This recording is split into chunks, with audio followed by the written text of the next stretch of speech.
Hi, I'm Kenneth Campbell of Great Leaps. We have a new version out. Let's take a look at some of the changes. First thing you're going to notice about the new Great Leaps is that instead of being in notebooks or binders, these are spiral bound.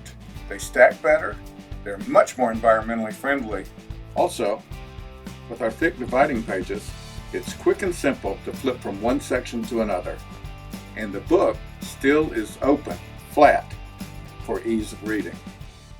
Our first book now is the K5 book. It's combining up our old K2 book and our 3-5 book into one. This is especially important for our second graders that we are finding difficult to place in the old program. The new book, K5, takes a student from initial reading all the way to the finish line, independent reading. Our 6-8 book and our 9-12 book is for students from the 6th to the 12th grade who need to be brought to an independent reading level. Let's begin with a look at the K5 book. The first thing you'll note when you open the K5 book is an alphabet section. It teaches the children their alphabet and then their initial letter sounds. This is a new addition. The next thing you will see is the phonics section of all 3 books. It's much longer and even better organized than our previous work. We've added a new section in the phonics book for students having difficulty with reversals, B and D substitutions, was for saw. So we have probes designed to help remediate the student having difficulty with reversals. We've done a change in the phrases too.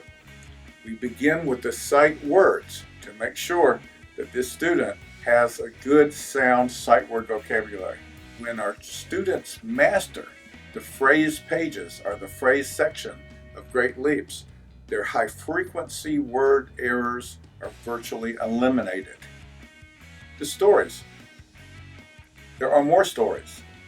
Our students with dyslexia needed more stories at that advanced first grade, second grade, third grade level than many of our social readers that are just behind.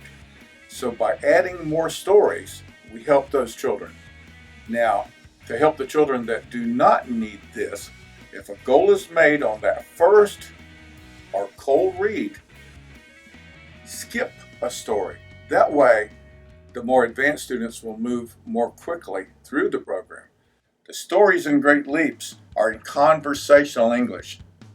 So, instead of a student reading, Eli Whitney invented the cotton gin, we will use a story in building up reading, like we went to the beach last Thursday. If there's a beach in the child's mind, it will show up as they read.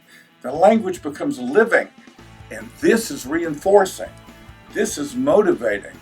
This is reading for pleasure. And here's a really neat part to help comprehension. Now we're going to increase expressive language while working with depth of knowledge questions. All 4 areas of depth of knowledge. And of course this has a huge impact on the child's writing. If you cannot think in a sentence or a paragraph, how can you write one? This can be done with paraprofessionals. This can be done inexpensively. This can be done in 10 minutes a day. 10 minutes a day. The students are worth it. Bottom line, Great Leaps is simply better.